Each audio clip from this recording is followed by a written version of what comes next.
Antes de tudo, quero agradecer a você, Falopa, esse convite. Fico muito honrado, né, nesse espaço aqui que você criou.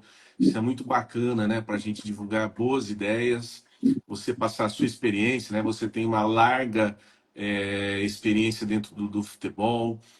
Você também transmite conhecimento. Você é um pedagogo do esporte, isso é muito importante. Uma pessoa que ensina outras, né?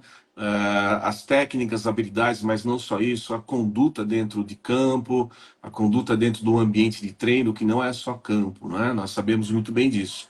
Então, para mim é uma honra aqui participar do seu programa, poder trazer algumas coisas, né, que a gente aprende aí com o esporte, e também partilhar esse conhecimento, né, que eu resolvi me aprofundar. Eu tinha um interesse muito grande já há muito tempo com a psicologia, e eu iniciei no esporte pela preparação física, na verdade, né?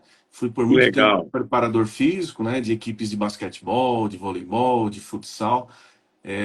Participei da seleção brasileira de basquete feminino por 11 anos na preparação física. Tive a honra de participar da conquista do Campeonato Mundial de 1994 na Austrália, da medalha de prata em Atlanta, do Pan-Americano lá de Cuba, né? Aquela icônica final contra Cuba em que o Fidel Castro estava presente, né? A técnica Marilena Cardoso deu aquele show no comando da equipe, também as meninas, a Paula, a Hortência, a Janete, Marta deram um show na quadra. Fiz parte dessa geração, aprendi muito com tudo isso, pois nós aprendemos muito com as adversidades. E nesse tempo eu já me interessava muito pela psicologia, né? Eu sou graduado em educação física e a psicologia surgiu bem depois da minha vida, já depois dos 40 anos, né? Estou com 60 hoje. E para mim foi muito enriquecedor, né? Poder trazer o conhecimento da psicologia para dentro do treinamento, que é o que profissionalmente eu faço hoje. Eu faço assessorias e também consultorias da psicologia do esporte para equipes de alto nível de exigência e de formação esportiva. Então, nós temos esse trabalho dentro do esporte, que ainda nós sabemos que essa função do psicólogo do esporte dentro de equipes de alto nível de exigência ou mesmo de formação, ela está dando passos iniciais, né, comparativamente às outras funções, né? E nós procuramos, através aí de uma rede de profissionais, né, conhecemos diversos profissionais, obviamente, buscamos sempre partilhar conhecimentos e também trazer um propósito diferenciado, né, da psicologia Ué, como auxiliar do treinamento e também para apoio dos atletas dentro de campo e dentro do ambiente competitivo. Então, bom, basicamente, sim, de forma geral, é isso que nós fazemos, né? Hermes, antes que eu esqueça, eu vou chamar errado você, esqueci o teu nome. O professor Hermes, um doutor no assunto de esporte, ciência do esporte, é muito interessante. Como você tomou gosto para fazer a educação física, você já resumiu bastante coisa aqui para nós. E se vê que é uma carreira com muito conteúdo, muito trabalho, né? E olha que algumas palavras fogem, é melhor falar inglês aqui. How are you? Ou, você não se assusta, aqui entra gente da Itália, entra gente da Legal. Europa que tá nos fusos horário, que está fugindo lá, que aqui é outro. Mas, o que eu queria falar para você, como é que você tomou gosto para.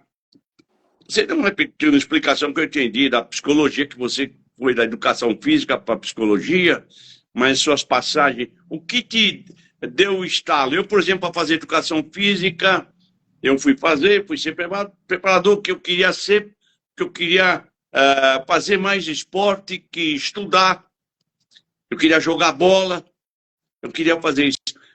E aí eu fui escolher educação física. Fui jogar um pouco profissional, juvenil, profissional, mas eu vi que ele era limitado, e eu vi que eu estava perdendo o terreno.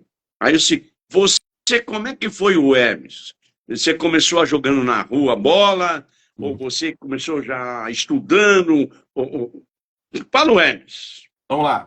Bom, como todo bom brasileiro, né, menino, eu queria muito jogar futebol. Não queria ser jogador de futebol, né, eu não tive esse sonho. Mas eu achava bonito. Meu pai, ele era árbitro da Liga Piracicabana de Futebol. E quando eu era Legal. muito pequenininho, ele me levava junto para ver os jogos. E eu achava muito legal. Eram os jogos de várzea, principalmente, que aconteciam na zona rural da cidade, naqueles campos lá, que são Nossa, no meio dos canaviais, das usinas. E tinha muita gente assistindo, não era uma coisa só do pessoal jogando, não, tinha muita gente assistindo. E eu achava aquilo muito legal. Então eu queria participar daquele ambiente. Aí fui jogar bola na rua, essa coisa toda. No meu tempo ainda a gente tinha as ruas de paralelepípedo, a gente montava golzinho, aquelas coisas todas, não tinha muito carro circulando. E gostei muito de ver, gostava desses jogos, os meus tios gostavam de me levar no campo, assistir jogo em família, então a gente circulava muito pelo futebol. E quando eu sou de 64, quando eu tinha de 6 para 7 anos, aconteceu a Copa de 70. E era aquela festa, todo mundo ia junto assistir jogo, comemorar, e foi, obviamente, uma glória aquela Copa, né? Então isso marcou muito, né, a minha infância, né? Uma infância bem de ir para a escola. E depois eu nunca perdi uma Copa do Mundo, eu adoro assistir Copa do Mundo, assisto todos os jogos que eu posso, enfim. Que legal. Eu comecei a jogar futebol, aí eu acho que eu não tinha muita classe, fui pro gol. E aí eu gostava de atuar, pular, aquelas coisas todas lá, mas eu gostava muito também de jogar futsal. Na verdade, eu joguei mais futsal do que futebol de campo. E no Foi futsal eu você que jogava. me falou, você que falou que jogou com buzina? Não, não joguei não. Alguém Futsal eu falou jogava comigo. no colégio, joguei na cidade, nos clubes e tal, né, em Piracicaba, né, mas eu não fui assim para esse Ó, âmbito maior. Piracicaba é um celeiro de craques, de amigos, outros bem chegados mesmo, como era o Coutinho e o Altafine Mazola, que veio treinar comigo com a seleção aqui em São Paulo, para aquela Copa Pelé. O Sim, Pelé jogou, eu que era o auxiliar que técnico. legal. E quando eles convocaram, falou para você será o preparador. Eu falei, não, eu não. Eu vou ser o treinador ou nessa comissão técnica. Era o Luciano o treinador, ele não ia brigar com o dono da festa.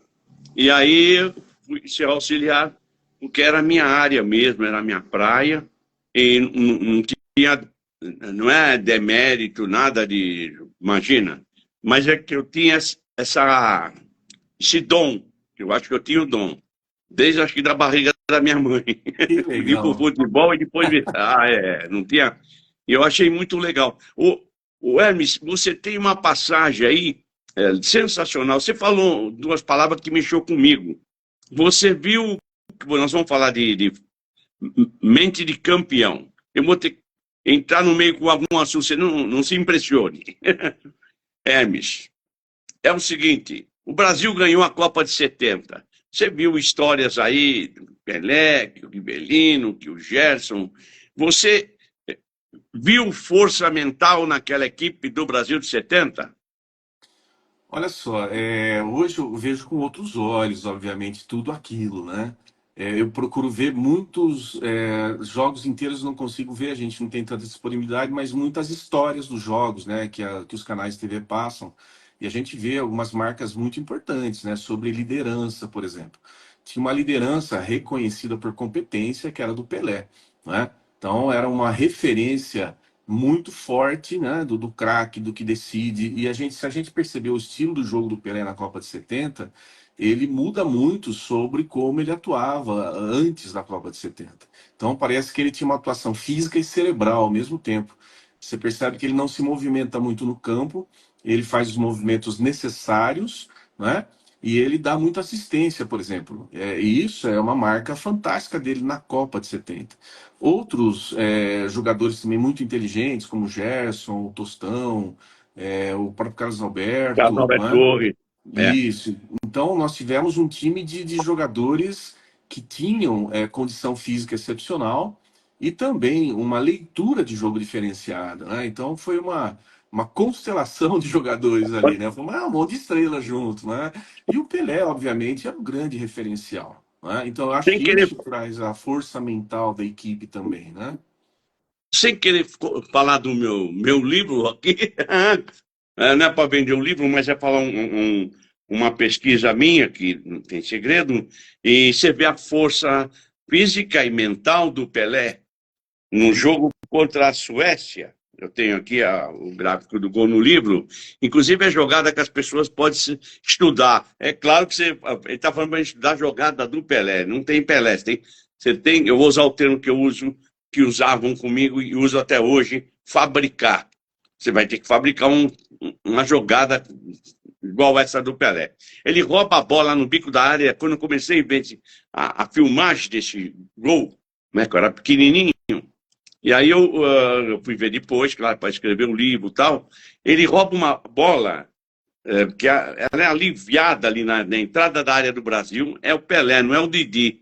No começo, ele rouba e mete pro Garrincha, mete pro Zito. O Zito dá pro Garrincha. É aí que eu quero chegar no detalhe. O Garrincha leva, dá um come no jogador, dribla, e aí o Vavá entra e faz o gol. O problema é que o Pelé saiu daqui, de trás da área dele, quase do bico da área dele, e atravessou, e se o cara falha, ele faz o gol. Uma coisa assim.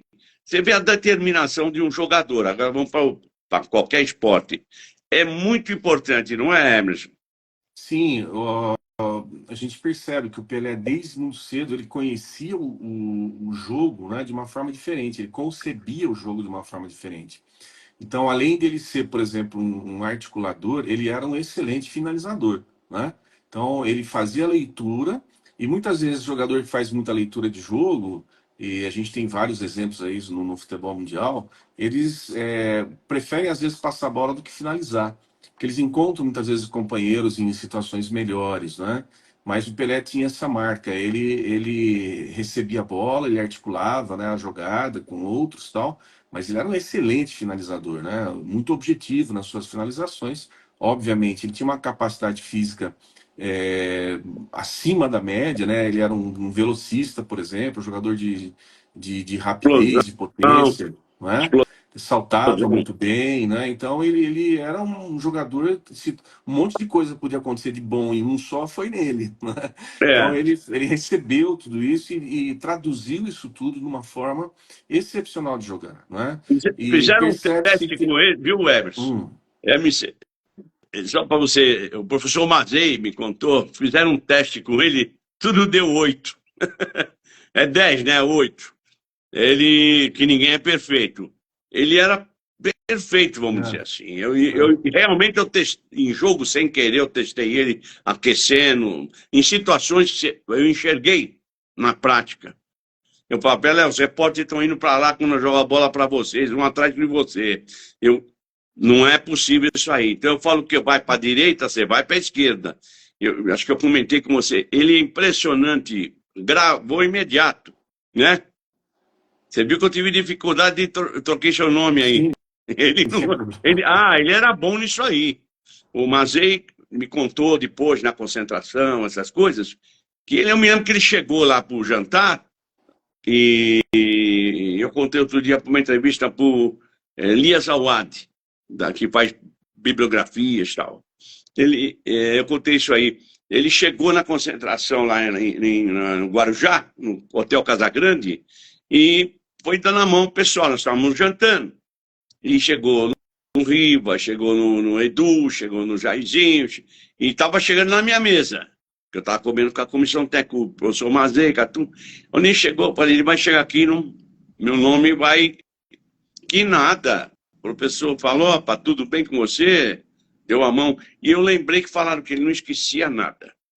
E Legal. você vê que num aquecimento, acabou aquecendo um molequinho, você vê o Pacaembu aí no YouTube, tem no meu Marcos Falopa, tem um aquecimento não aparece, mas são uns menininhos que ficam com a gente na hora do hino. E um daqueles menininhos pegou uma medalha e deu para ele. Ele falou, professor, guarda para mim. Eu guardei, joguei, não tinha, tá chovendo para caramba, mas joguei aqui dentro e ficou. Aí nós fomos, jogamos, ganhamos 3-0, pegamos o ônibus e fomos pro hotel que nós estávamos no Maxud. E aí, o que aconteceu? Ele tinha um apartamento na Alameda Jaú, e parou ali, ele foi de uniforme, rapaz.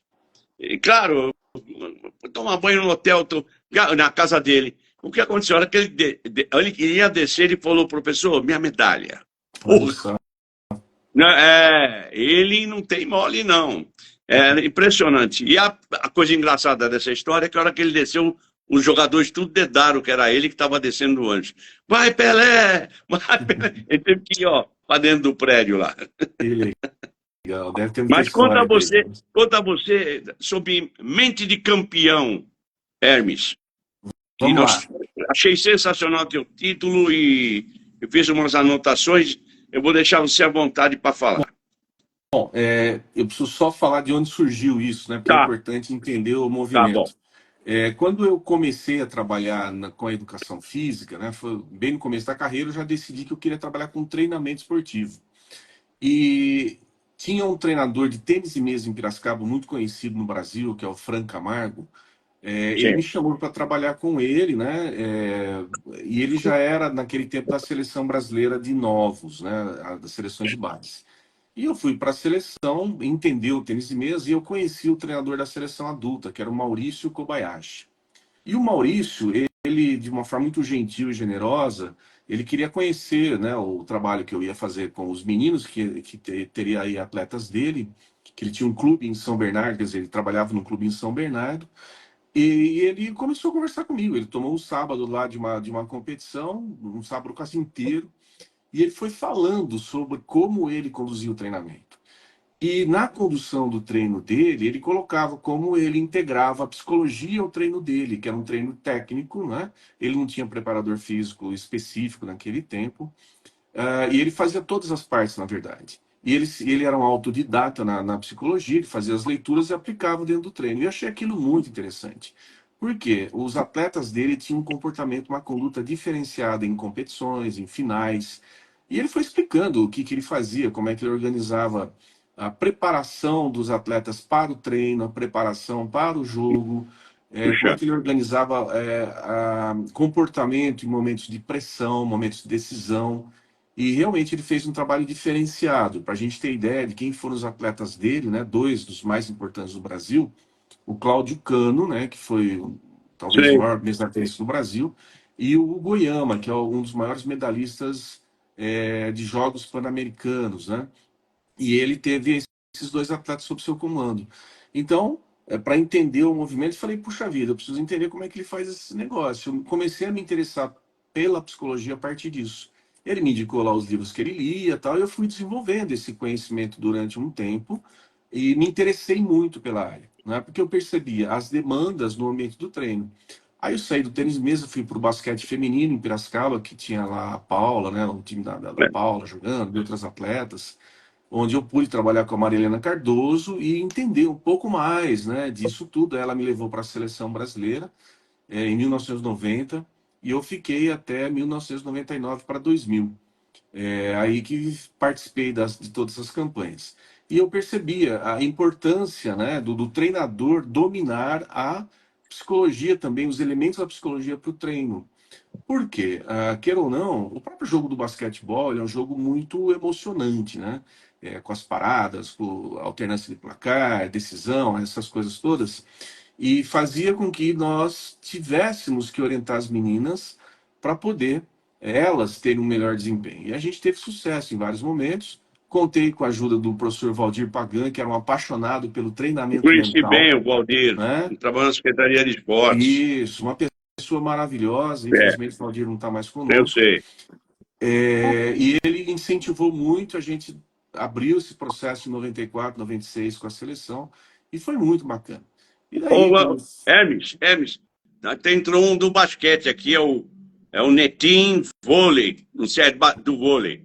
do vôlei. Então, Netim, você conhece ele? Manda um abraço aí. Um abraço para você, Fio. Que bom que você está aí O com a Ivan gente. também entrou aqui, eu conheço, o Ivan acompanha minha live já faz. Eu Legal. vou fazer 4 anos. É 4 agora, Ana? 4 anos. 5 anos agora, em Que março. bom. Que 5. legal. Até eu perdi o. Porque foi tão legal, foi um passatempo curtir isso aí. E outro que eu queria também, o Daniel Cires, que viu meu livro. Tenho que agradecer aqui. O Daniel está na linha aí, acompanhando a gente. Ele viu meu livro lá na livraria Martins Fontes, na vitrine, me mandou hoje, coincidência, ele mandou a foto lá. Acho que fiquei orgulhoso, contente. Aproveitando essa brecha, você escreveu algum trabalho sobre isso aí que você já tinha visto? É, pode Eu falar. tenho alguns livros publicados na área da pedagogia do esporte, né? Sim. onde eu trabalho essencialmente com uma teoria de inteligência, que é inteligências múltiplas dentro do ambiente de formação. Sensacional. Tenho duas publicações, uma com o meu orientador, né, que é o professor Roberto Paes, e outra com outros autores juntos. Mas quando a gente fala de inteligência, né, eu sempre olho aí para os atletas inteligentes com que eu trabalhei e esses outros que a gente estuda. O Pelé é um deles, obviamente. Eu tive o grande prazer de trabalhar com a Paula, com a Hortência, que expressa uma inteligência de jogo incrível, e hoje eu trabalho com o voleibol feminino. Já trabalhei com o futebol, né, com o Guto Ferreira, um grande amigo, e Putz, ele me levou em várias equipes onde ele trabalhou e fizemos grandes trabalhos também. Então, eu gosto muito de levar essa ideia. A gente precisa entender o atleta quando ele está na emoção e quando ele precisa ir para a razão, né? E essa transição é fundamental quando a gente fala de mente de campeão. Que os grandes campeões, e o meu foco sempre também foi trabalhar com o treinador, né? Que o treinador, ele eu falo que é o centro da roda, né? Se o centro da roda ele está desajustado, tudo que está em torno da roda se desajusta também. Então o treinador ele transmite muita emoção para o time e muitas vezes os atletas eles entram nessa vibração emocional do treinador. Às vezes funciona para uma coisa bacana, boa, que é de superação, e às vezes é o contrário, né? O time se dissolve na emoção do treinador. Então eu busco sempre fazer essa abordagem com eles para que eles possam entender também a importância deles na influência da formação da mentalidade vencedora da equipe, se é isso que eles desejam, né? Eu tenho um amigo treinador de atletismo, ele tem uma fala que é muito bacana sobre isso, né? Quando eu fui para os Jogos de Atlanta em 96, esse como é que treinador ele estava chama? lá, o Jaime Neto. Jaime Neto. O Jaiminho estava lá e ele falava, né, sobre os seus atletas. Ele tinha uma equipe de atletismo excepcional, né? Tanto é que eles foram medalhistas naqueles jogos. Ele falava sobre a mentalidade do atleta, que muitas vezes ele ia numa competição para participar, né? Então ele ia ver como é que era a primeira vez, tal. E tem outro grupo que ele falava que era da turma que ia para competir, para fazer tempos bons, para pegar boas classificações. E tinha os atletas que iam para vencer, né? Ou seja, eles se preparavam porque eles já tinham uma certa experiência, que é o que os russos chamam de maestria esportiva. Você está num outro âmbito, né? Você está num outro patamar, na prateleira de cima, digamos, desse rol que envolve uma série de competências que são construídas ao longo do tempo pelos atletas a partir da influência de seus treinadores. Então, o meu trabalho é exatamente esse, de desenvolver nesses grupos a mentalidade vencedora, que muitas vezes você pode ter grandes talentos, jogadores excepcionais, atletas excepcionais, jogadoras maravilhosas, só que se numa modalidade coletiva, se não tiver a coesão, a junção, os relacionamentos não se dirigirem para um propósito, e se você não tiver um treinamento competente para dar suporte a isso, o time não vai ser campeão. É uma ilusão, né? Simplesmente juntar a turma. Vou só fazer uma abertura aqui com o futebol, porque é uma modalidade que nos toca sempre, né? O futebol é referência para o esporte nacional. Isso que fazem com as seleções nacionais hoje é sacrificar talentos, né? Você juntar os jogadores e achar que em 4, 5 dias eles vão achar um sistema tático eficiente para jogar, isso é uma ilusão. E é injusto o que fazem com os treinadores, inclusive, né? É, desmanchando uma reputação de carreira excepcional que alguns constroem e que são destruídas pela mídia muitas vezes por conta desse tempo escasso em que se não tem tempo absolutamente de treinar, de entender, dos jogadores se relacionarem, para poder o técnico também mirar, É, né? Eu acho que o Tele Santana era um mestre nisso, ô, entender como cada um funciona e qual é o melhor sistema tático para cada um funcionar bem nesse grupo, né? Então isso é uma habilidade eu, muito grande que o Tele eu, tinha, né? E a gente eu tomo foi liberdade testemunha de disso. citar para você, para ajudar o Minelli também, o Brandão, isso aí, que são os antigos mais. Otto Glória, que me ajudou na minha carreira também muito. Os outros, eles me ajudaram. Mas o Otto que falou, você é aqui, você é treinador, você vai seguir e tal. A visão que eles tinham é impressionante, não dá para acreditar. O professor Mazei também, com que eu convivi. Eu não Muito bom. sabia. Ele falava para mim, olha, vai acontecer isso, vai, professor, eu vou sair do Santos aí, estou no profissional, nós vamos chegar agora a decidir o título. Ele falou, não, mas se você for, você vai acabar seguindo para tal clube, que ele falava clube grande.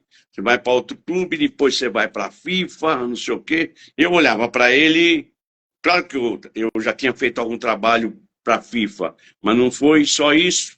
Então, a visão que eles têm. Agora, esse problema do tempo escasso, eu vi com isso que eu queria falar da seleção de ontem. Ela teve tempo escasso para pôr esses moleques junto. Me pareceu isso aí, porque os clubes não queriam soltar, porque tem campeonato, tem outra responsabilidade. E aí a seleção ficou mais fraca, é claro. Aí vem aquele jogo maldito que os hermanos meteram 6. Aquilo marca muito mais, marcou muito mais a nossa vitória, é claro. Mas é interessante isso que você está falando. Tá no meio treinador. Nossa, que eu fiquei no meio de confusão, não é mole? Fala você. Então vamos lá. E como treinador também que eu fui, eu também passei por isso, né? Sendo preparador físico das equipes e tendo esse tempo escasso. Ou seja, o risco disso tudo é criar um ambiente altamente estressante por conta das expectativas que são geradas em torno dos resultados esperados para essas equipes, né? E isso, obviamente, sobrecarrega muito o ambiente não fica saudável e os atletas e as atletas não se sentem livres para fazer o seu melhor.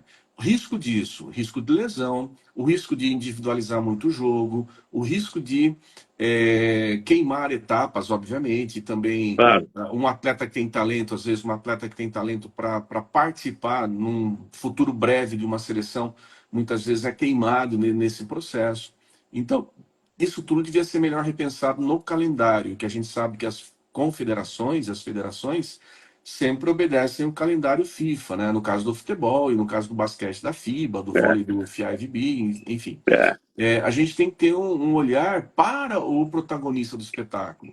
Porque sem o atleta, sem o jogador, a não jogadora, não tem jogo. tem como. Não é? As pessoas têm que saber disso. Então, nós vemos o exemplo do Neymar, não é? Que ele se lesionou várias vezes, e uma mais gravemente, né? Que ele ficou afastado por muito tempo no último instante. Creio eu exatamente por conta disso, da falta de tempo para o treinamento, e visivelmente ele não desempenhava, né, como talvez ele desejasse, e todo mundo sabe que ele é um jogador altamente procurado pela defesa para impedir que o jogo possa fluir. Então, tudo isso abrevia a carreira de grandes jogadores, não é? Então, as federações maiores deviam olhar com muito cuidado para isso e achar processos melhores, inclusive, de obrigação de participação de alguns jogadores em campeonatos, torneios, enfim, para permitir que eles se preparem melhor para o que eles fazem, porque o corpo é um instrumento de trabalho do atleta. Né? Nós não podemos olhar de forma diferente e achar que eles vão desempenhar maravilhosamente bem sem a preparação devida. E quanto mais falar sobre preparação mental, não é? Muitas vezes o pessoal esquece sobre o descanso, o repouso, a importância do sono, a importância de uma boa alimentação, a importância dos espaços entre sessões de treino, que deve se ocupar de forma diferenciada esses espaços. Então, nós vemos hoje que os jogadores que têm maior longevidade estão cuidando muito bem disso. Né? Tem até uma entrevista, aliás, uma matéria escrita, né, por uma repórter no Globo, falando sobre o LeBron James, o Fernando Alonso e o Cristiano Ronaldo, né? Do quanto eles dão atenção hoje para essa preparação que é fora do campo, fora da Oh, quadra, né? Fora da pista, que permite que eles vão até onde eles estão hoje, né? O Cristiano Ronaldo, creio, perto dos 40, o LeBron já também deve ter 40 anos, o Fernando Alonso com 41. Ou seja, eles estão em grande forma porque eles se cuidam, né? Eles dão uma atenção especial ao que a gente chama do treinamento invisível. Então, é muito importante, né, que os treinadores estejam atentos a isso e possam abrir um espaço e confiar em profissionais dessa área, não só da saúde mental, né, mas da área de apoio da saúde, para permitir que os atletas tenham saúde ao jogar e não joguem no sacrifício, joguem lesionados, né, de uma certa forma, impedindo o seu melhor desempenho. Então, tudo isso é muito importante hoje para nós, né, para quem cuida do ambiente do treino, não é eu, verdade? E a eu, psicologia olha, obviamente, para a forma de organização do evento em si. Né? Eu costumo falar que um psicólogo do esporte ele deve ser um psicólogo organizacional do esporte, para entender como todos os departamentos funcionam, como é o fluxo de informações, como que os técnicos eles se comunicam entre eles com os departamentos de apoio e também com os atletas. Comunicação é a chave, né, de modelos que são transmitidos, né, a partir de um conhecimento e que se transformam em tarefas, ações e comportamentos dentro de um local de treino ou jogo, não é? Hermes, eu tenho um convidado especial para te falar umas palavras para nós e ajudar na live. Eu vi que ele foi falar palavras. É um amigo nosso, é um jogador conhecido do futebol brasileiro, disputou Copas do Mundo, não uma, disputou três. O Oscar Bernardes, Nossa, que foi um zagueiro aí da Ponte Preta em Campinas, que e legal. depois brilhou no São Paulo, no Japão, foi um dos pioneiros, eu sou testemunha, porque eu fui depois dele um pouco, depois é que foi o Zico nesse meio aí. Mas, claro, o Zico é um nome indiscutível. Mas o Oscar devemos muito a ele, a Carlos Alberto Silva, a tantas estrelas do Brasil. Escuta o que o Oscar tem para lançar a mensagem e te mandar um abraço. Que legal. Boa noite, Falopa, meu amigo de muitos, muitos anos. Meu amigo de Arábia Saudita. Esse aí foi o desbravador das Arábias. Podia estar lá ainda, hein, Falopa? Agora que tá, os diretores tá rendendo bastante, né? Mas olha, muito obrigado aí pelo convite para dar umas palavras a respeito da psicologia no futebol. Boa noite ao Dr. Hermes, que com certeza tem especialização e conhecimento para falar sobre o assunto.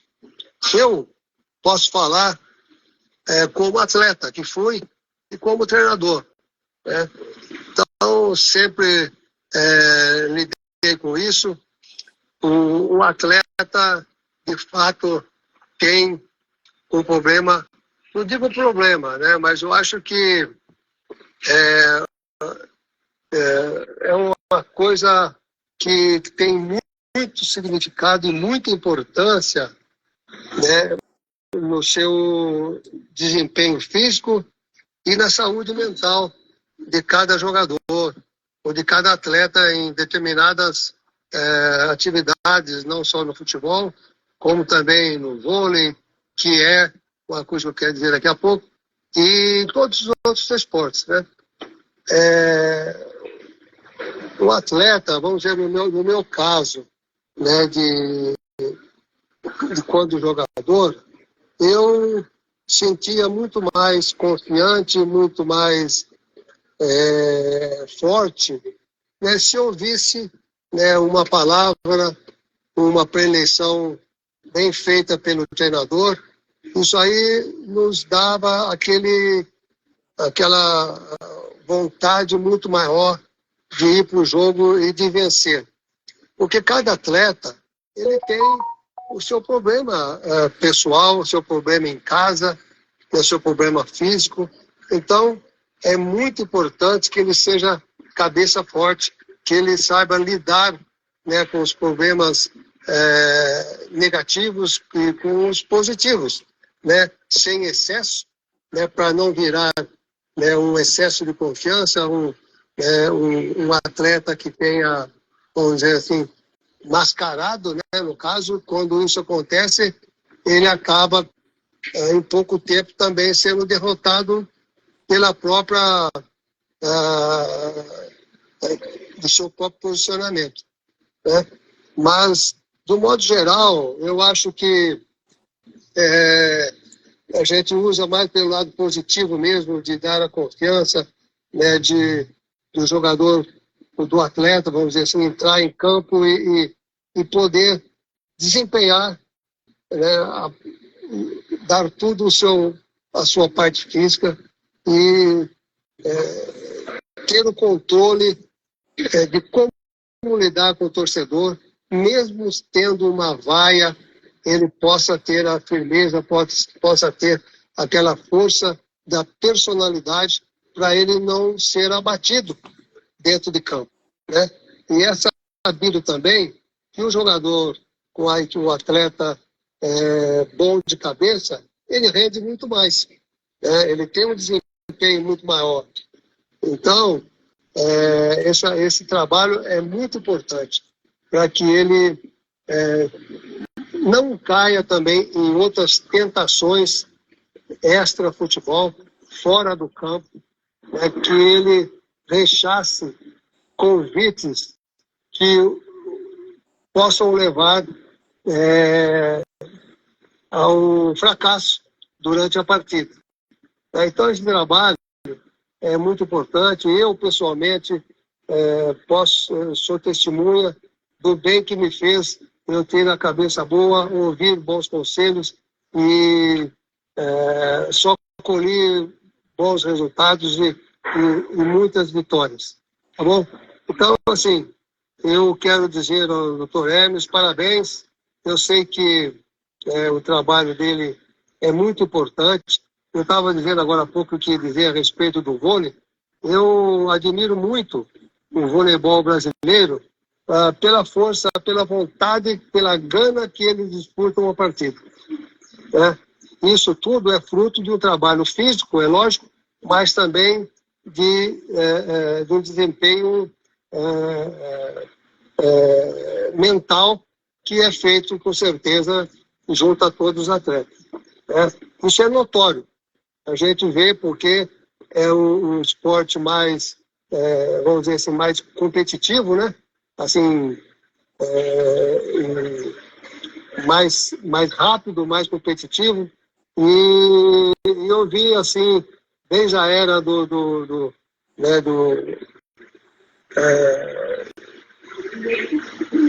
anos atrás, que o vôlei brasileiro vem tendo um desempenho muito grande perante os outros países. O Brasil hoje é top. Está entre os top, vamos dizer, eu creio que está entre os top 5, vamos dizer assim. Eu creio, né?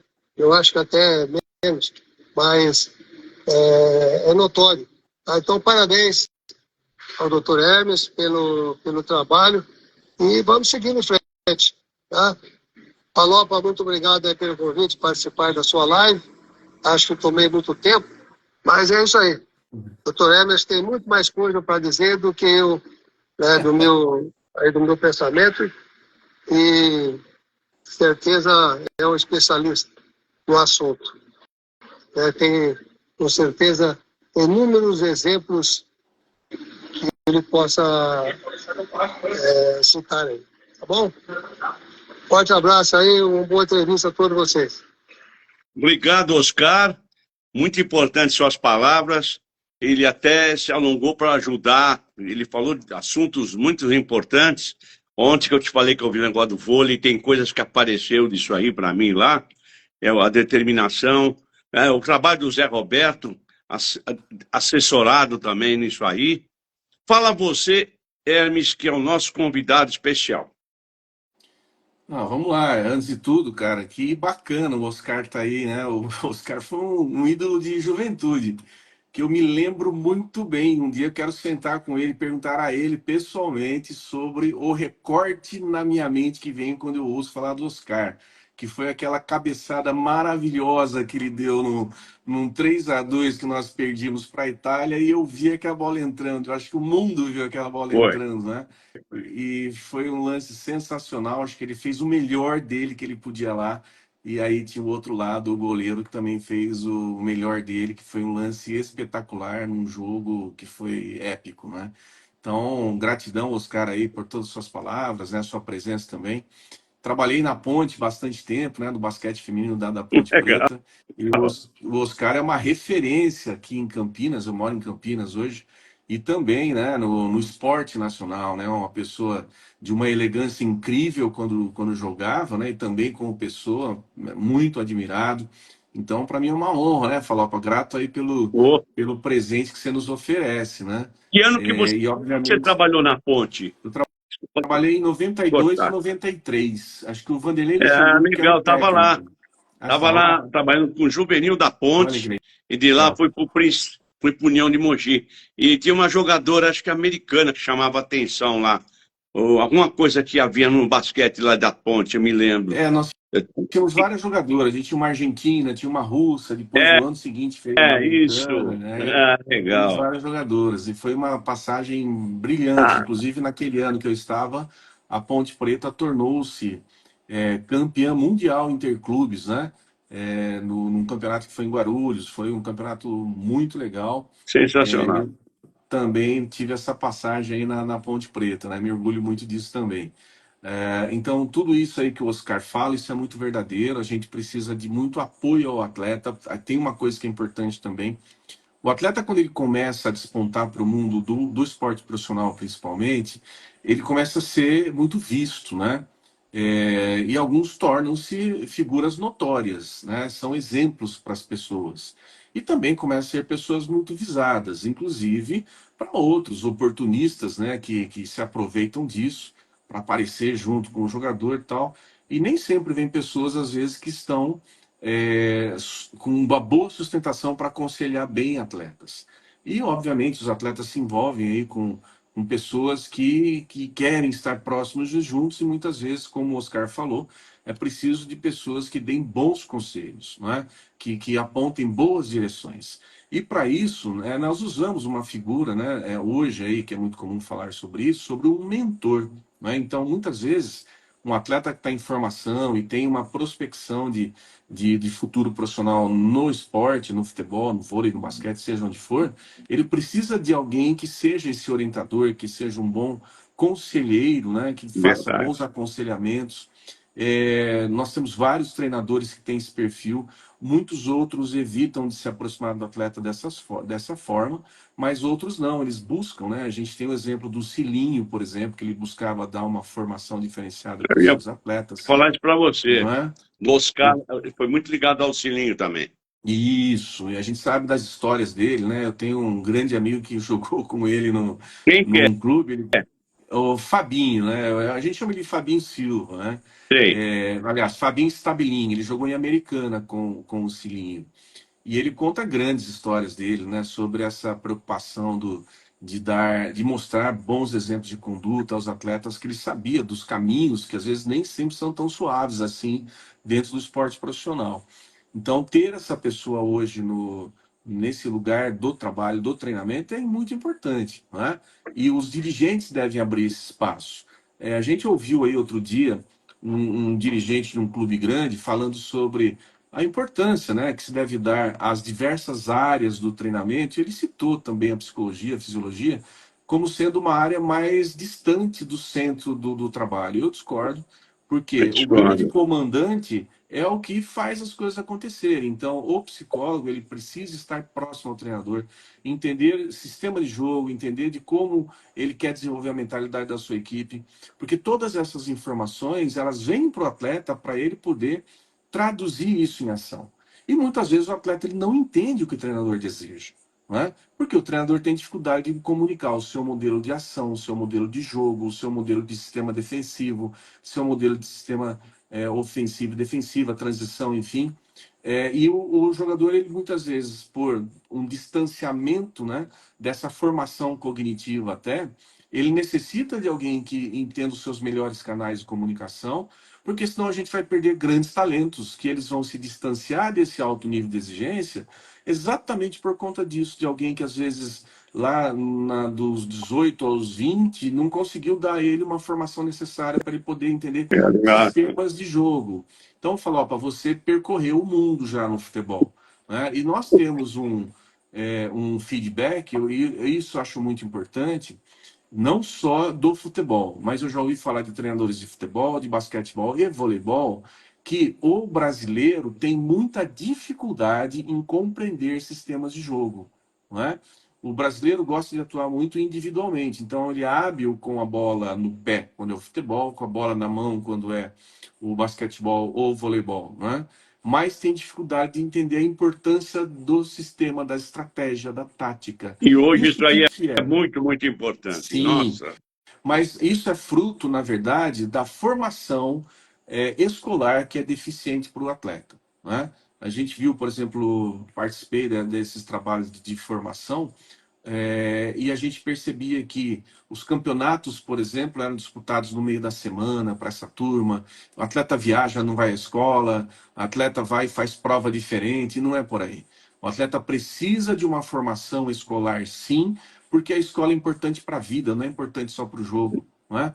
E quem sabe que um atleta ele vai ser jogador ou jogadora, né? Um atleta, quando ele tem 15, 16, 17 anos? Nós não sabemos disso, não é? Como Desculpa, vai ser a transição, como ele vai se apresentar num processo que seja já mais exigente, mais profissional. endossando Então, nós a tua- precisamos dar atenção a isso. vai precisar dar atenção a isso mesmo, endossando o que você está falando. No tempo da ponte que você estava lá com o pessoal do basquete, é um tempo que eu tive ali no juvenil. Não fiquei muito porque eles não estavam pagando. Aí o União de Mogi me arrumou um contrato muito legal e eu fui para Mogi. E tive só, trabalhei com o pai do Neymar, jogava no meu time, eu peguei jogador que jogava na praia, o Lino, que veio do Flamengo. Então você tem que ver se ele se adapta, você tem que convencer ele, falou, não sou cavalo para correr mais, eu já parei. Falei, mas eu vi você correndo na praia, você vai treinar comigo e tal. Mas não é esse o ponto. Na Ponte Preta, tem um jogador que foi capitão, o César Michelon. Ele está na Portuguesa de auxiliar técnico agora, fazendo parte do grupo lá. Ele era miúdo, mas era um bom quarto-zagueiro, ficou capitão da Ponte e tudo. Ele precisava fazer um exame. Eu ia jogar no Sul. E aí eu chamei meu supervisor, que era ótimo, Madeira, só com Madeira, cabeça quente, falou. Ele falou, ele precisa fazer exame, dá 3 dias para ele. Ele falou, então manda ele para a escola, não para jogar bola. Falei, não, Madeira, ele vai fazer o exame e você tem o exemplo do Sócrates, tal. Eu usava minhas armas que eu tinha. Ele falou, você assume? Eu falei, assumo, claro, ele vai treinar ainda lá. Eu não vou ver, mas ele vai treinar. Eu vou dar para ele o treino. Tá bom. Era um cara responsável, o César. Ele foi com a gente para o jogo, lá para a excursão lá no Sul. Nós ganhamos o Nacional de Montevidéu, engrossamos para o Inter de Porto Alegre, foi meter o garfo lá, claro, tem que falar mesmo. E ele foi quando voltou, eu segui para outro lugar, viajei depois para os Estados Unidos para a Copa, fazer análise, e depois de lá eu fui para o Santos, fui para a CONCACAF. Mas não é isso o ponto como ele venceu. Ele veio, cresceu na carreira, foi para o Paris Saint-Germain, é uma coisa assim, portuguesa, quase campeão paulista, e era um jogador brilhante, Palmeiras, Corinthians, teve uma carreira muito, muito bacana. Eu acho que tem que dar apoio para essas pessoas. Hoje, o grupo de estudo técnico, o grupo de comissão técnica, tem que fazer parte o psicólogo. Eu não era muito a favor no começo, que aprendi com um argentino que era famoso, que precisava tomar muito cuidado, porque ele teve problema e era um treinador campeão do mundo, era amigo meu, Bilardo. Mas aí, hoje, isso aí mudou. Claro que a pessoa tem que ser de confiança e funciona. Eu recomendo aqui, vou falando, se depois vê o que você... quando estudam a Faculdade de Educação Física, curso da CBF, da UEFA, seja de onde for, presta atenção muito na psicologia, que ela vai ajudar em momentos que eu passei cada uma e tinha que se virar e fazer trabalho mental no jogador, tudo. Fala você.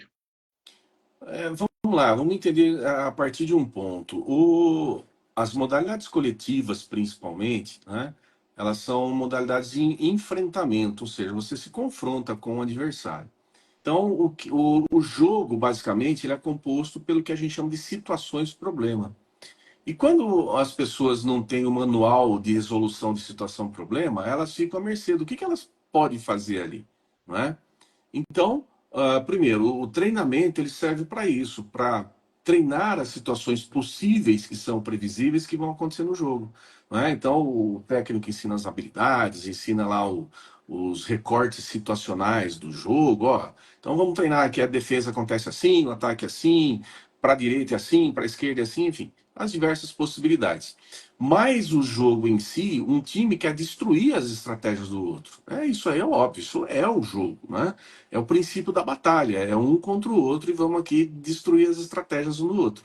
E quando o atleta ele está nesse meio, né, nesse ambiente que é de uma certa forma desafiador, se ele não tem o suporte para enfrentar os desafios, ele padece diante dos desafios. Né? Tem atleta, por exemplo, que ele treina muito bem com as situações que são programadas, com as situações que ele reconhece, com os adversários que ele já conhece, mas quando ele vai para o jogo, ele vai lidar com o imprevisível. Ou seja, com um time que ele às vezes desconhece, como essas pessoas atuam juntas e com as estratégias que são usadas para destruir as que ele quer construir. Então, isso traz problema para o atleta, que no primeiro instante, um ambiente que era seguro, que é aquele do treino, que é um ambiente muitas vezes de que ele pode errar mais, que os erros não comprometem o futuro da equipe, não é? E ele vai para um ambiente que é exatamente o contrário, que o erro ele compromete o futuro do time, não é? Então, o ambiente de potencial de crescimento que é o treino passa para um ambiente que é de ameaça, que é o ambiente do jogo. Então, se ele enxerga aquilo como algo altamente ameaçador, como é que as pessoas reagem a isso? Com emoção. Então, vem o medo, vem a possibilidade de lidar com a figura da autoridade que é do árbitro, vem a raiva e outras coisas mais que muitas vezes envolvem a frustração, envolve uma grande expectativa e falta da realização. Então, o atleta ele tem que estar preparado para isso, ele tem que conhecer esse processo, que é o que a gente chama do treinamento da inteligência emocional, não é? Ela envolve esse autoconhecimento, um gerenciamento das emoções e a escolha. Olha, eu sei que agora eu estou na emoção, eu preciso sair dela, para eu atuar mais com a razão e poder ver realmente o que eu vou fazer. Eu vou dar um exemplo aqui. O pessoal está falando muito do Neymar hoje, né? O Neymar tem um jogo na Champions que ele jogava pelo Barcelona, acho que foi um dos melhores jogos que ele fez na sua vida, e que literalmente, né, no futebol a gente não pode falar isso, mas no basquete, no vôlei a gente fala, que ele coloca a bola embaixo do braço. Lá ele colocou a bola embaixo do pé.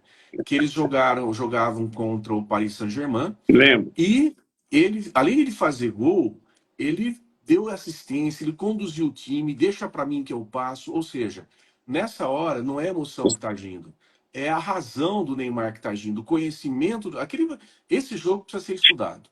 Né? O Neymar ali, como ele agiu inteligentemente. Eu acho que ali ele fez um desfile de como a razão atua diante de um ambiente que era altamente perigoso para o Barcelona, que estava sendo ameaçado de ser desclassificado e conseguiu a virada histórica ali contra o Paris Lembro. Saint-Germain, né, em Sensacional. Barcelona mesmo. Sensacional. Então, quando a gente fala sobre razão no jogo, eu vejo muito Neymar. Um outro cara que atuava muito com a razão no jogo era o Sócrates, né? Hoje eu estava lendo aí, alguém falou que ele foi um dos 6 jogadores, um dos 6 atletas mais inteligentes da história do esporte. Do esporte, não só do futebol. Né? Sobre a leitura de jogo, sobre a sua postura, a sua conduta, enfim, uma série de outras coisas. Então, quando a gente vai para psicologia dentro do esporte, nós precisamos estar atento a isso. Não é só para fazer o que muitas pessoas confundem, e eu tenho uma amiga excelente profissional, que é a Marcela Tomé, ela diz muito bem sobre isso. Ela fala sobre a diferença entre a psicologia esportiva, que atua no esporte voltada para o desempenho, e a psicologia clínica no esporte, que ela escuta, dá apoio, enfim. Ela dá o lugar para essas pessoas se manifestarem quando elas têm algum problema emocional, com certeza. Mas nós temos a outra parte, que é a psicologia voltada para o desempenho, que ajuda o técnico, os membros da comissão técnica, os atletas a integrar o seu conhecimento, né, ao conhecimento da psicologia para atingir um desempenho ótimo dentro do campo de jogo, né, que pode ser a quadra do jogo, as arenas das lutas, enfim, né, e que esse profissional, reforço, tem que estar junto na comissão técnica, ele não tem que estar fora do ambiente do treino, ele tem que estar dentro, ele tem que entender o que está acontecendo, né, ele tem que entender de esporte, senão ele não vai absolutamente poder ajudar as pessoas que estão nesse ambiente.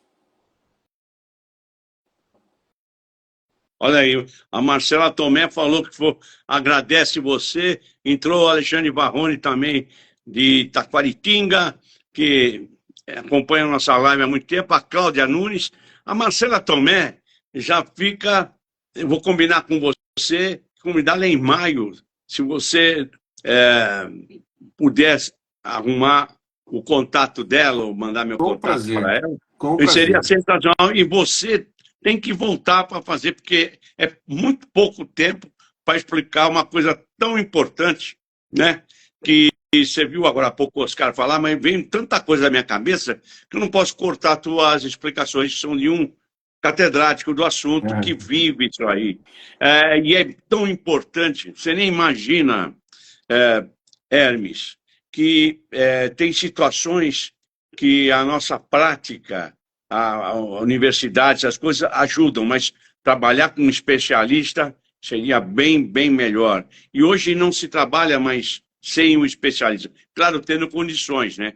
Tem lugares que não contratam, tendo um psicólogo, você tem que se mexer, procurar, vou sugerir, vai lá numa universidade e ver se encontra alguém que pode ajudar na base. Eu acho que é um negócio assim. Eu passei a situação que não dá para ficar falando, que eu acho que a gente tem que falar numa outra live nossa. É sobre com seleção, trabalhando em lugar de ditador, essas coisas. Uma pressão, só vou resumir tudo, e há uma pressão que se você não souber, ou você não... Eu consegui resultado positivo com ele, porque eu vi que eu estava perdido. A opressão, pressão em cima dos caras era tão grande, eles tinham medo de falar pois é e mané. Eles eram militares, hein? Os jogadores eram militares também, eu sabia. Medo do ditador. E eu tive que levar eles numa boa, e eu consegui, com um trabalho que eu fiz um estudo, tal, com a minha experiência, eu consegui fazer a cabeça deles ajudar muito, consegui conquistar resultados com eles. E depois aqui também na América Central, com outro time, com outra seleção, teve uns problemas muito sério, muito sério.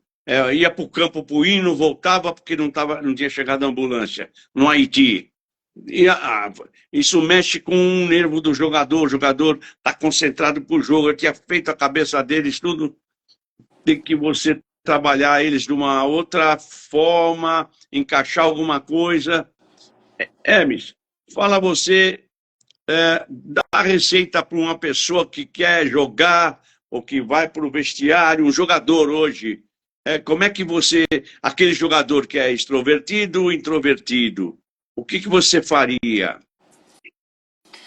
Olha só, o que a gente sempre orienta é que, no caso do treinador, né, ele crie uma relação empática com seus atletas. Para criar uma relação empática, né, é importante ouvir os atletas. Muitas vezes, né, até por uma cultura da nossa própria educação, né, a gente entra na sala de aula, né, pelo menos no meu tempo era assim, a gente sente e ouve o professor, ele despeja o conhecimento, a gente tem que daí fazer exercício em casa e responder na prova. Muito bem. O importante é o treinador dar o espaço e ouvir o atleta, porque é uma coisa fundamental. Quem é o protagonista do jogo é o atleta. Quem é a protagonista é a atleta. Então, se essas pessoas não forem bem cuidadas, né, se não influenciar de forma positiva e otimista, digamos, a mentalidade dessas pessoas, é óbvio que elas, de forma distorcida, vão receber o que estão escutando, assistindo, enfim, e vão responder de forma equivocada às orientações do treinador, não é? Ou da treinadora. Então é importante, primeiro, dar esse espaço que a gente chama da escuta ativa. O que está acontecendo aí com você? Me fala, como é que você está compreendendo isso? Perfeito. Segundo ponto, é muito comum que muitas vezes em ambiente de treinador-atleta, uma das partes desenvolve o que a gente chama de escuta reativa. O que é escuta reativa? Alguém está falando uma coisa e por medo de ser, por exemplo, culpado de algo, o atleta às vezes se sente muito assim. Ele já começa a armar dentro dele as suas justificativas, ou seja, ele nem escuta o que o treinador está falando, e ele já arma mas é que, e busca culpado, essas coisas todas.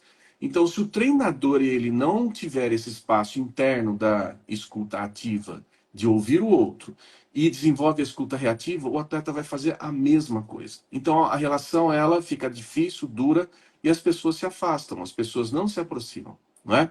Então, tem alguns treinadores que fazem isso muito bem, de dar o espaço para o atleta falar.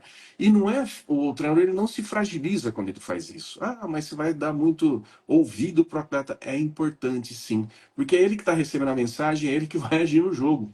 Se o treinador não conhecer o modelo, o modo de pensamento, como funciona um atleta, é óbvio que o atleta ele não vai responder de forma positiva, não é? Então, a gente tem vários treinadores que estudam muito esse tipo de conduta e comportamento, e eu dou um exemplo aqui do Antônio Rizola, que é um grande amigo do voleibol, foi uma pessoa que me levou para a Confederação Brasileira de Vôlei, e que ele é muito atento a essas questões. É um exemplo, né, para que as pessoas fiquem atentas de como Ele está aqui organizar. na linha, hein? Ele está aqui acompanhando. Ele está Um aí. E eu me lembro com muito abraço. carinho do Risola e de amigos de Você vai arrumar os Itapira, dois, então, para fazer. de amigos de Itapira, né? Que Itapira produziu muitos Tapira, terra do treinadores Bellini. sensacionais É, do Bellini. pro Brasil, né? O Risola foi um Valdir deles. Barbante. O Risola, Paulo Barbante, o Paulo Roberto Oliveira, o Miguel Arruda, ou seja, muita gente boa saiu José de lá. Fernandes, que era Isso. professor também. Isso, Zé Fernandes, exato. E tudo por conta de um professor referência, né, que tinha na cidade, que encantou as pessoas. Então, eu creio que esse estilo de liderança, ele tem que sempre estar sendo muito evidenciado, ou seja, de treinadores que influenciam de forma positiva e construtiva, não é? Os seus atletas. Mas isso se dá porque existe uma relação favorável, né? É que o Risola lembra, o professor Barreto, né? Pô, eu tive o prazer de conhecer o professor Barreto, né? Ele é uma pessoa sensacional. E para nós é importantíssimo que exista essa ponte, porque se não existir, né, fica aquele treinador que ele está num pedestal imenso, olhando de cima para baixo para os seus atletas, e parece que os atletas têm que obedecer ao treinador, senão vão Hoje, apanhar. E não é nada disso. O ambiente de desempenho hoje, ele tem que ter um outro desenho, né? E faz tempo já que as pessoas estão atentas a isso. E quando o psicólogo entra para o ambiente esportivo, ele olha para isso e busca oferecer as ferramentas para o treinador poder construir essas pontes de relacionamento, né? Então aí vem, por exemplo, né, uma metáfora que ficou muito conhecida por muito tempo, que era da família Scolari, né? Que o Filipão ele era um mestre em ele estabelecer falou, essas pontes, essas conexões e muitos outros treinadores que fazem isso muito bem, né? Então, a gente precisa entender qual a estratégia que esses treinadores usam. Eles escutam o atleta, eles valorizam o atleta, porque eles sabem que o atleta é o protagonista. Feedback positivo tem tempo certo de acontecer, tem tamanho certo para acontecer. Então, a gente não deve ficar elogiando a todo momento, não é isso. Não é gastar o é, feedback sem autenticidade, não é? Mas é criar relação com autenticidade, não é? Não claro. é ser espontâneo, vir o que vem na mente, não é nada disso. Mas é ser autêntico, né? Ser autêntico, compreender a posição do outro, validar. Muitas vezes o treinador, ele não valida o que o atleta conhece, né? E desmerece aquilo que foi construído na sua carreira, ou seja, ele precisa entender como o atleta funciona. Se ele fizer isso, ele consegue se adequar ao como o atleta pode funcionar bem dentro do seu sistema de jogo, por exemplo. Reforço, quem fazia muito bem isso era o Tele Santana, né?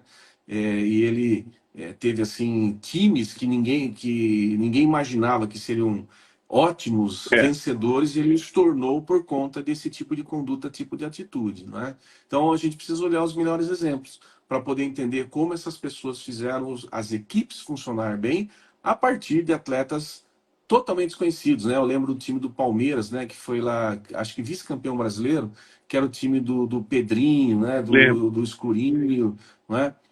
Do É. Maroninho, que, pô, jogaram no Palmeiras, pô, nunca mais ninguém ouviu esses caras jogarem, não é? Mas por quê? Porque ele fez essas pessoas se relacionarem para o jogo, funcionarem para o jogo, para o sistema dentro desse time. Então, isso é uma habilidade incrível, mas que a gente pode entender e ajudar o técnico a praticar isso aí. Hermes, você falou dessa época aí, foi quando eu fui para o Catar, fui falar com o Tele, eu trabalhava de coordenador das escolas de futebol lá no Palmeiras, das escolas, não era só de futebol, não. E tinha treino lá no. Eu vivia lá no futebol, quando tinha treino, dava, eu ia lá, porque o Muraci é meu colega também, se formamos junto, e o Tele, era chegado, nós jogávamos no time de funcionário, o Tele me chamava de Fominha. Eu falei, Tele, vou embora daqui um mês, já falei com o Palmeiras, tudo, vou para o Catar. Nós vamos ser pioneiros lá, um grupo de brasileiros, vai do Rio, depois foi Evaristo também. O negócio era pesado. E lá também na Arábia era bom ter um psicólogo, porque não era mole, até os treinadores aguentar, porque eram uns novos lá. Primeira vez que chegou brasileiro ali para treinar, nós somos pioneiros e tinha muitos problemas para resolver. Mas o interessante do Tele aí, esse time aí, eu lembro dele, do Pedrinho, do Escurinho. Olha, nossa, acho que o Jorginho jogava também. Jorginho, É, César, Jorginho, centroavante, Jorginho foi meu jogador no Marília, ele tinha 17 anos. Marília, que legal. Com o Vaio Mota. Eu estava com um treinador que ouvia os jogadores, que era muito bom. Vem dessa turma tipo o Cilinho, e era muito, muito bom o Vaio Mota. Eu aprendi muito com ele. Você acompanha o futebol faz tempo, dá para perceber aí, claro. Sim, Tinha um que era psicólogo que o professor Teixeira falava muito, era do Carvalhais. Carvalhais. E deparou com alguns problemas com o Garrincha. Agora você vai lidar. Para mim, o Garrincha, depois do Pelé, para mim é o Garrincha. Mas eu sei que o Garrincha é aquele jeito dele. Dá a camisa, manda ele jogar. Não é bem assim, mas tem que fazer isso aí. Como agir com um jogador assim, extrovertido, que não é só aqui no Brasil, em qualquer lugar tem isso aí. Fala você. Olha só, acho que tem dois lugares diferentes, né? Você tem o dentro do campo e o fora do campo. A gente percebia que pelos filmes, né? Não viu o Garrincha jogando, pelos filmes ele sabia o que ele fazia dentro do campo, né? Então, o ser extrovertido muitas vezes é uma pessoa importante dentro de um grupo, que ele dilui as tensões, né? E deixa o ambiente menos estressante. Muitas vezes ele nos remete ao fundamento do jogo, que é o aspecto lúdico do jogo. Então, o jogo é uma diversão, na verdade, né? O que torna muitas vezes o jogo mais sério é a pressão que vem de fora. Porque o dentro tá todo mundo lá querendo fazer o jogo ser divertido, na verdade. Então, o Garrincha, talvez dessa forma simples com que ele encarava a vida, ele foi muito mal interpretado, não é? Por quê? Imagino eu que dentro do jogo, os atletas, companheiros, confiavam muito nele, né? Porque a gente percebe a inteligência dele jogando, né? Como ele se organizava nas funções em que ele Ele tinha que executar dizia, dentro do seu time, não é? Das equipes em que ele participava. Então, creio eu que deve-se ter uma visão bem crítica, positiva, de que no jogo, como essas pessoas atuam, no treino que eles fazem, e outro lugar, né, fora do campo, enfim, né, no convívio, que aí é uma outra história, né? Cada um tem uma maneira de ser também, de entender a vida, de poder se relacionar com outras pessoas, né, nas suas relações interpessoais de família, de amigos, de outras comunidades em que convive, não é? E ter uma pessoa reforça, uma pessoa alegre dentro do grupo é muito importante, né? Então, eu vou dar um exemplo aqui. Trabalhei muito tempo com a Paula e com a Hortência. As sim, duas são muito sérias jogando, né? E elas são muito sérias treinando também. Eu nunca vi a Hortência, por exemplo, treinar de mau humor. Ela é sempre muito positiva, muito otimista e uma ela série de coisas, aparece aí. né? Muito séria, né? E a Paula, né, com toda a sua maestria, enfim. Só que fora da quadra, e elas entendiam o que, que era um ambiente de concentração de seleção, a gente ficava muito tempo viajando, jogos, nem sempre em situações muito favoráveis, né? Aqueles voos, né, de madrugada, aquelas coisas todas. A Paula é uma pessoa engraçadíssima, por exemplo. Ela não aparenta, né? Quando você vê ela no jogo, nas entrevistas, ela é engraçadíssima. Ela é uma grande contadora de piada, por exemplo. E a Hortência, ela ajuda dando muita risada, sabe? A Hortência, ela sabe o papel dela lá na piada da Paula. E elas são muito divertidas juntas. Mas elas entendiam o quanto isso era importante para Poxa, dissolver as tensões no ambiente de seleção, por exemplo. Seleção tem um negócio que o clube não tem, que é corte, não é? Então, dispensa no meio da preparação. Isso é altamente puxa, estressante para todo mundo. Então, o treinador, por exemplo, só um exemplo, o Zé Roberto, ele se estressa muito com isso. Ele fica, ele falou. né? Quando tem lá o tempo do corte, nossa, ele fica, né, com o estresse aqui. E é uma preocupação, óbvio, porque a gente vai construindo os vínculos no período de treinamento. A gente vai querendo o bem das pessoas, que joguem melhor. E aí, quando você vê que alguém que você trabalhou muito e essa pessoa não vai mais estar lá, para a gente é uma tristeza grande também, não é? Para quem está dentro e a menina vai sair, ou o rapaz vai sair, enfim. Tudo isso deixa esse ambiente que é altamente competitivo internamente, o ambiente de seleção, por exemplo, muito tenso. Então é importante ter uma pessoa que ela saiba ser, né, o grande condutor da alegria do grupo. Eu creio que, por exemplo, o Ronaldinho Gaúcho, além de ser o craque Ah, que é. ele foi, que ele é, enfim, ele sacou bem esse papel lá na Copa da Coreia e do Japão, em 2002, né? E fez esse papel excepcionalmente bem, né? Ou seja, ele deu um show, levando as pessoas a entender a graciosidade do jogo, a alegria do jogo, através das músicas, né? Do tocar lá o samba, enfim. Então, essas pessoas são fundamentais para poder equilibrar o ambiente com a seriedade que se deve dar e também com a alegria que se deve ter.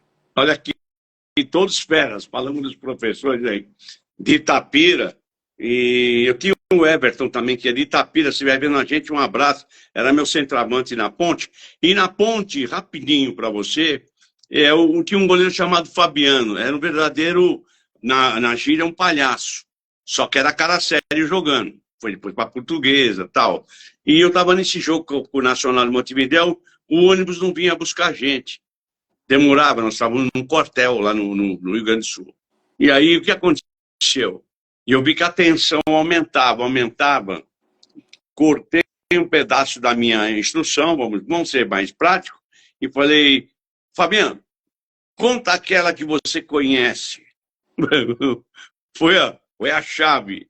Ele contou, a turma relaxou. Ou chegou lá no vestiário, eu falei para eles, olha, hoje é jogar pela Ponte e pelo Brasil.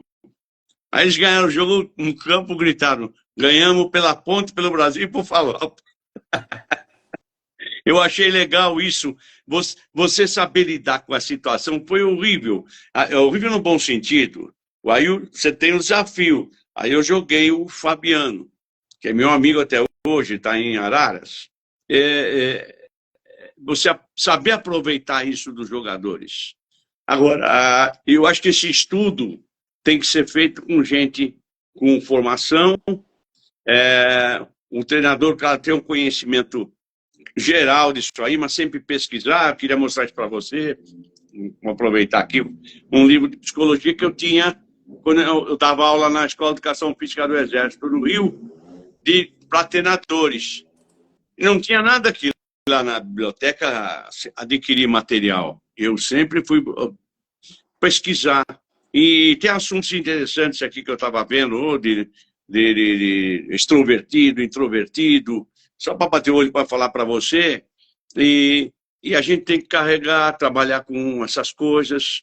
E é tão importante para ganhar um jogo. Eu vejo o Brasil, vamos lá para o Dorival Júnior. O Brasil numa situação que tem que ganhar e ganhar agora. Na minha opinião é essa. Ganhar e fazer o Neymar jogar um pouco contundido. Ele está machucado, ele está frágil. Ele está aguentando a marimba.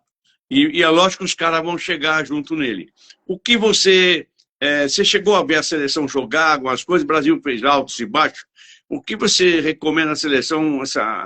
Espero que agora tenha mais segurança. Os dirigentes fazer curso com vocês, fazer programa, levar vocês.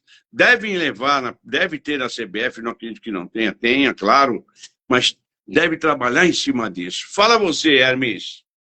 Olha só, existem várias formações hoje na gestão de pessoas, principalmente, em que a psicologia entra como uma das disciplinas, né, de conteúdos e programa desses cursos, né, que envolvem aí são especializações ou MBAs, e o esporte cada vez mais está se profissionalizando com uma profundidade diferenciada, e o futebol não poderia deixar de ser diferente.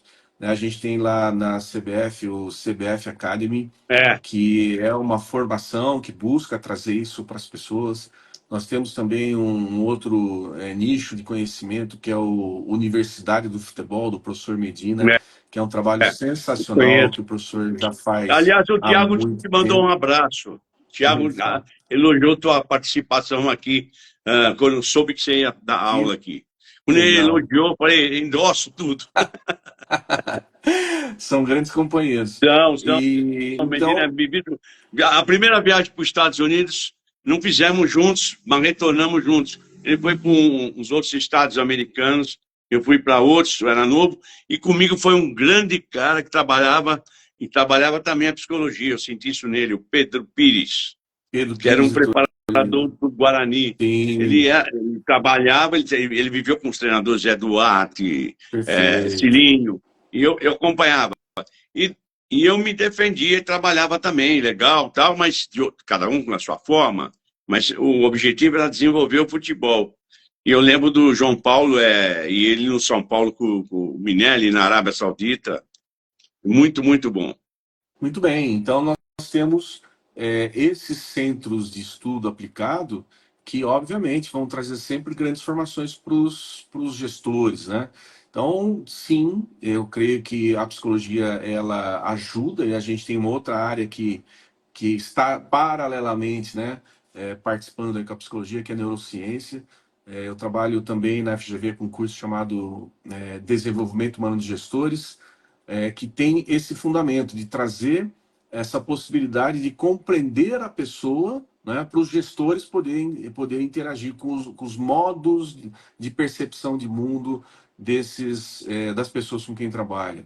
Então é muito importante, não é só trazer a tarefa, faz isso e vai dar tudo certo. Pelo contrário, Ah, a conexão com a pessoa é que faz a tarefa ficar melhor, não é? Então alguns treinadores são craques nisso, sem esquecer sempre, ó, tem 5 pilares aqui, eu sempre gosto de falar disso, que envolve uma liderança esportiva, né? Ou uma liderança em qualquer área, que é, primeiro, a pessoa tem que ter competência na área em que ela faz a gestão, em que ela é líder. Segundo, ela precisa sim ter um processo de comunicação efetiva, né? Um processo efetivo que permita que ela crie bons relacionamentos. Criar bom relacionamento não é ser amigo das pessoas, não é isso. Também você pode ser amigo, mas o Maurício falava muito isso, né? Que o atleta que ele quer ser campeão, ele não espera treino de amigo do treinador, ele espera treino de campeão, se ele quer ser campeão mesmo, né? é isso Então, aí. esse ambiente ele é muito importante, que você cria as relações para atingir o propósito que é a grande mola de existência de um grupo, não é? Para que esse grupo existe? Não é para fazer churrasco no final de semana, é para jogar futebol, jogar Claro. voleibol, enfim, é para ser né, o veículo aí de algum propósito. Uma outra coisa importantíssima é o treinador dar exemplos de conduta. Não é? Um treinador que chega atrasado no treino, ele não pode pedir a disciplina do horário, a pontualidade dos seus atletas. Não é? Um treinador que não estuda o jogo, não estuda o adversário, ele não pode pedir a inteligência do jogador por conta de informações que furtivamente possam chegar ao atleta para ele poder jogar o jogo. Não é? E o último pilar é a autoridade.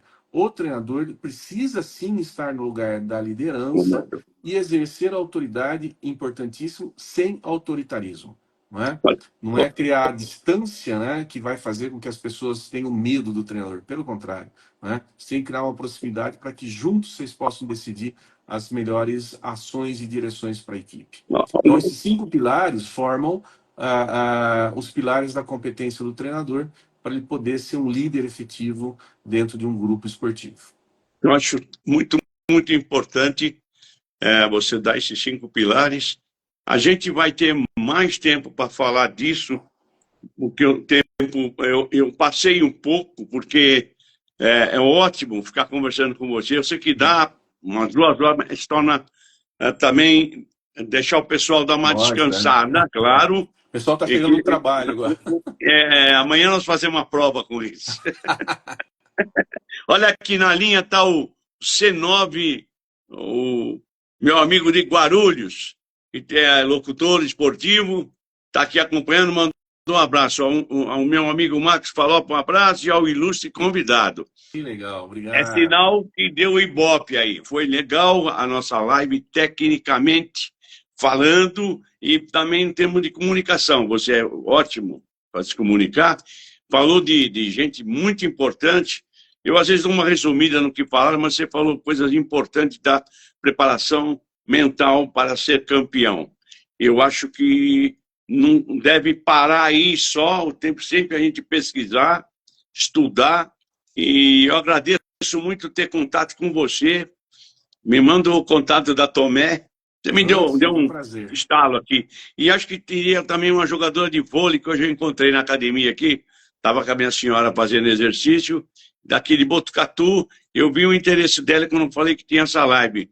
Acho que ela apareceu aqui, eu não tenho certeza do nome, então fiquei quieto. Um abraço para você, Larissa, Thaísa, viu? O professor também, Hermes, está mandando um abraço para você. Abraço para ela, Hermes, opa. o que você dá de conselho para um jovem que quer ser jogador? Pode ser do que for. Pode falar aí, para encerrar. Bom, o jovem que quer ser jogador, ele tem que ter prazer no que faz, né? É importante que ele atenda aos seus, ouça os seus desejos internos e perceba se aquilo realmente é algo que vai lhe trazer uma experiência positiva e produtiva. Nós vemos muitos atletas, né, que seguem a carreira por uma pressão dos pais, né? Porque o pai, às vezes, a mãe, às vezes, entendem que o atleta tem futuro e eles passam a cumprir um desejo de pai e mãe e não o seu próprio. Então é importante que o atleta ele cumpra o seu próprio desejo, né? Outra coisa importante é, jovens, por favor, percorram o caminho da escola e junto o caminho do esporte, né? Esse negócio de abraçar só o esporte, deixar a escola para depois, não é ok. Que a gente vai perder uma parte da formação cognitiva que é importantíssima para o atleta, Claro. inclusive para entender o jogo, poder se relacionar melhor com as pessoas, poder também usufruir, desfrutar daquilo, sabe? E quando as pessoas têm formação escolar, fica tudo muito diferente, não é? Inclusive para abrir o mercado para si. Uma outra coisa que é muito importante, busquem ter uma vida de atleta, não nos esforços, na intensidade, mas nos cuidados e saúde para o seu crescimento, não é? Então, muitas vezes também, né, hoje o pessoal vai muito aí para as baladas, esse tipo de coisa, e começam a consumir produtos inadequados para a vida de atleta. Álcool não É, combina com vida de atleta, droga, não, nem muito nem menos. vou falar nada. Tem que ter uma vida saudável, sim, e esse hábito se cria já na formação esportiva, né? Entender que muitas vezes o esporte também vai exigir presença em final de semana em competições e, de uma certa forma, vão deixar de ir para a vida social como os amigos às vezes vão, né? E entender que isso é plantar um futuro, não é? Mas sem deixar de viver o presente. Por isso que é importante ser apaixonado pelo que faz e buscar É, entender mais do que estão fazendo, né? Eu gosto muito de, quando trabalho com informação, indicar leituras, indicar biografias, por exemplo, são muito importantes, pessoas que já contam como foi a sua vida de formação, não é? Nós temos hoje esse mercado autoral, de editoras, né, que buscam atletas para fazer as suas biografias, e tem exemplos muito legais, né, dos atletas contando das suas frustrações, dos seus prazeres, do que às vezes fariam diferente, não é? Então é importante também entender mais do jogo na vista de outros atletas referência. E não ficar obcecado por aquilo que faz, né? Eu creio que isso não leva a uma situação prazerosa, né? Ficar claro. cego para o mundo e ficar só olhando esporte não é por aí, né? Porque no momento em que se precisar mais disso, tem que estar com a mente aberta para isso também, né? Então, acho que seriam as coisas aí que eu falaria para a turma que está começando. Você falou bem aí, está na linha. Dá mais alguma palavra? O Jonathan Silva foi meu aluno da escolinha aqui. Em breve a gente vai estar de novo, se Deus quiser. Dá uma palavrinha para o Jonathan, tem 11 anos de idade. Jonathan, escuta que o mestre vai falar para você. Jonathan, Pô, Jonathan, curta o Patrick. jogo, meu caro, né? Aproveite, divirta-se, né? Abra-se para criatividade. Nessa idade a gente tem que ser muito criativo, né? Desafiar as coisas que às vezes são muito engessadas, né? Gostoso curtir o jogo, né? Entender que o jogo aí está ao seu dispor. Então faz as coisas aí que você acha que você tem que fazer e divirta-se, respeitando os amigos, entendendo que no jogo coletivo a gente precisa de outros para alcançar aquilo que a gente quer tanto, que é vencer jogo e participar alegremente das competições. Legal.